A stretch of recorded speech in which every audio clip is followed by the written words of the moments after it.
Hey everyone, Aussie Viking here to do another video on Star Wars Battlefront 1 2015. So I've been playing a lot of the arcade of 2015 just to kind of get a better view on it. You know, I used to play a lot of it and I wanted to really just come back and just see what we're kind of missing in number 2. And it's rather interesting that Walker Assault is somewhat very similar to, say, Conquest in the original Battlefront games. It's not exactly the same, but it's very, very similar. So first of all, it's objective based. You've got to take over something or defend something, and if it gets taken over, something happens, and so on and so forth. Something bad can happen. As the Empire, you've got those two areas. You want to stop the Republic from controlling those areas, and by doing so, you get a better chance to survive by the end of the match. Rebels, you got to take over the area so they can actually cause damage and win faster. Very similar to Conquest, not 100%, because Conquest has 6 nodes available from the get-go. In Walker Assault, you got 6 nodes all up, but only 2 are available at a time. However, what it does is the map is always open. As the Rebels, you have the whole entire map unlocked from the get-go, and nothing gets taken away. You start with the whole map from the get-go, and by the end of it, in the last phase, you can still explore the entire map. Empire, it's a bit different. You get the whole entire map and it stays open once you get to the area that it's involved in. So first section is completely open for you. Second section is not until you unlock to get to the second section and the third section. However, by the end of the game, the entire map is unlocked. And that's kind of the thing that kind of works here, is that the entire map is unlocked and you can explore and extend your reach. And it's great too because you can go different corners, you can come around, you can get a whole group of people together and be like, alright, here's what we're going to do. We're going to go up onto this hill that oversees the 2 areas that need to be taken over, and we'll sniper them. We'll get some guys up here, we'll sniper them down, all stuff like that. So, or we'll get a vehicle. He can come all the way at the top. He can shoot down on the areas that we needed to control. Stuff like that really helps and works pretty damn well. Now, not 100% in, say, Battlefront 2, because in Battlefront 2, it's all sectioned off. It doesn't matter who you're playing as, it's all sectioned off.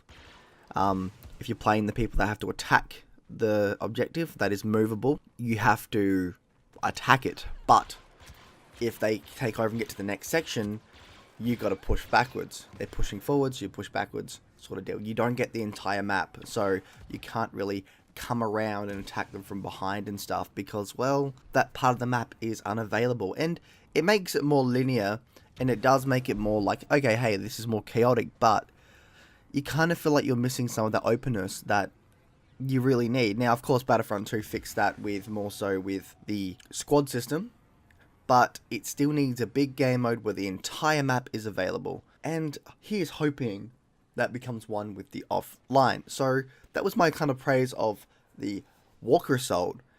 But how is arcade Skirmish in general for Battlefront 2015? So it's actually really fun. The AI is competent more or less.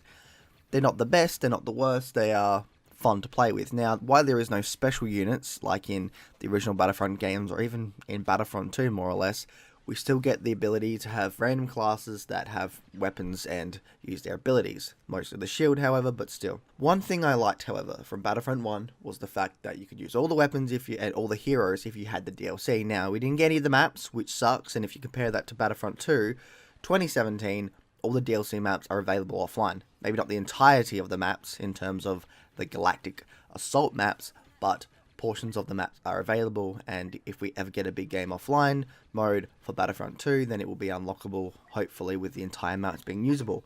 But even then, DLC maps are usable, and heroes are usable. And that's kind of the weirdest downside of Skirmish in the original game. It was fun, it was fantastic, it was crazy, and it worked. It does at times remind you of the original Battlefronts with the Conquest style modes, just more contained. The original Walker Assault is definitely something that I felt like could have been something that really can be incorporated into Battlefront 2, which parts of it did, but we lost something in between. We lost some of that oomph, the openness of the map that stayed open more or less. You know, each side by the end of it on the last stage have a big open map to kind of cooperate with and actually take things in. Not so much in Battlefront 2. Hopefully when the new game mode comes out we'll be able to do that, but so far it's a bit like, wow. But Skirmish is a fantastic offline game mode, and it is a great offline big open map game mode with vehicles, with the ability to play as your heroes, buy the Ultimate Edition for like $5-10, you're getting your money's worth, because you can spend hours in what we get for Skirmish in terms of playing with the heroes, playing against the AI on high difficulties, using all the weapons. Sure, you can't use all the maps, which is a shame, but I think in a way it kind of balances out. It'd be 100% better if we could use the maps, but it's more or less better to balance out as is. Another great thing is you can use your online stuff. So if you create your online profile with your star cards and your customization, you can use that offline. Somewhat randomly in certain instances, but you can use those offline. The downside, however, which Battlefront 2 fixed, is you need to unlock these. Now, thing is, with Battlefront 2, you can earn credits offline easy peasy. You can earn up to 1500 during arcade, and you're all golden. You can earn credits to be used to buy emotes, skins, and such.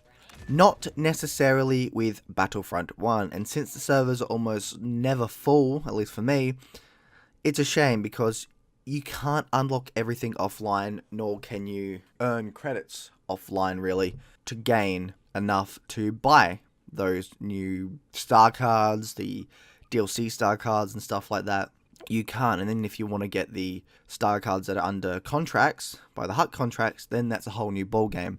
And that's the shame. That's one of the biggest shames, that if you played the game from the start and you unlocked everything and all that, then yes, you can use all of it offline, because it's already unlocked. But if you're just getting the game now, unless you're, say, on PC and you can mod it to unlock everything, or mod it to give you unlimited credits, you can't use everything offline, which Battlefront 2 does fix by basically saying, yeah, everything's unlockable. All the star cards, highest level you can get them, all unlocked. All the heroes and stuff, special units, all unlocked. Easy done. Just go in. If you want to unlock all your hero skins and emote ways to play, again, you can do all of that, because first of all, the game is full of life, but also if you wanted to, you can just do the 1500 offline, 500 with the free crate every day, and you can get yourself credits if you were to play offline mainly. It will take a while, but you've got that option to take in the credits, which is interesting that the offline from number 1 and 2 is so mixed. Number 2 fixes a lot of problems that number 1 had.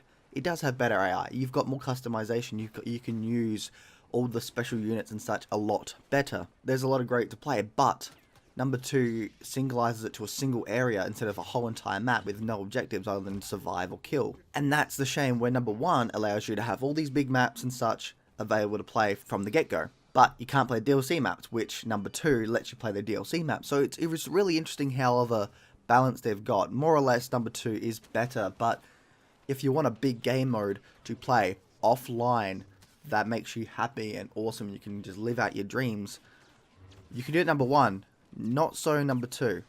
However, things may change and that may be updated, but right now it's just an interesting contrast between what works, what the difference is, and how divisive in a way the arcade offlines for Battlefront 1 2015 to Battlefront 2 2017 is.